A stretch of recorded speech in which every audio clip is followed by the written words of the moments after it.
தேவனுடைய வழிகள் உண்மையானது, தேவனுடைய வழிகள் நீதியானது, தேவனுடைய வழிகள் அன்பானது, பரிசுத்தமானது. அதை விட்டு விலகி பொல்லாப்புகளுக்கு நாம் துணை போகிற நேரத்தில் ஜனங்களை பிரியப்படுத்தும்படியாக, ஜனங்களுடைய பாவங்களையும் அக்கிரமங்களையும் கண்டுகொள்ளாதபடிக்கு அவர்களை மனம் போல விட்டுட்டு அவங்களுக்கு ஏற்றபடி நாம் பேசுவோம். அதுக்கு பேர் என்ன பேர் தெரியுமா? பொல்லாப்புன்னு. கர்த்தருடைய ஊழியக்காரன் கிடையாதுங்கிறார். நான் ஜனங்களை பிரியப்படுத்துவேனால் கர்த்தருடைய ஊழியக்காரன் அல்லவே அப்படின்னு அப்போஸ்தலனாகிய பவுல் கலாத்திய சபைக்கு அவர் சொல்லுகிறதை நம்ம பார்க்கிறோம். அவர் ஒன்று சொல்லுவாருன்னா அதை மறைக்காம என்ன செய்யணும்?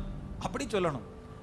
நோவாட்ட ஆலோசனை பிழையை கட்டுப்பா அப்படின்னு, நீ தப்புனா பிழை கட்டிக்க அப்படின்னாரு. பைபிள் சொல்லுகிறது ஆதியாகமம் 6:22 தேவன் கட்டளையிட்டபடியெல்லாம் நோவா செய்து முடித்தார்.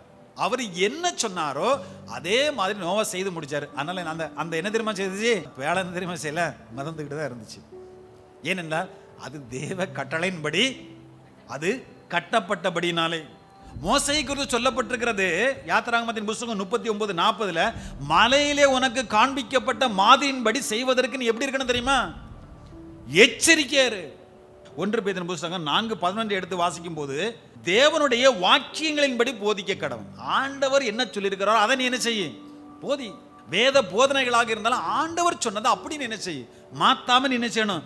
போதிக்க வேண்டும். அதான் ஆசீர்வாதம். பவுல் சொல்றாரு, ஒருத்தன் மல்யுத்தம் பண்ண போறான், 2 தீமோத்தேயு 2:5. அப்ப மல்யுத்தம் பண்றான்னா அதுக்கு சில சட்ட திட்டங்கள், விதிமுறைகள் இருக்கு. அந்த விதிமுறைகளின் அடிப்படையில் மல்யுத்தம் பண்ணாதான் என்ன செய்ய, என்ன கிடைக்கும்? பரிசு கிடைக்கும். தப்பா பண்ணா என்ன செய்யாது? கிடைக்காது. வேதத்துக்கு போறாம தப்பா பண்ணிட்டு எனக்கு அது கிடைச்சிட்டு இது கிடைச்சிட்டுனா, தேவனுடைய பணியை வேத வழிகளிலே நாம் செய்ய கற்றுக்கொள்ள வேண்டும்.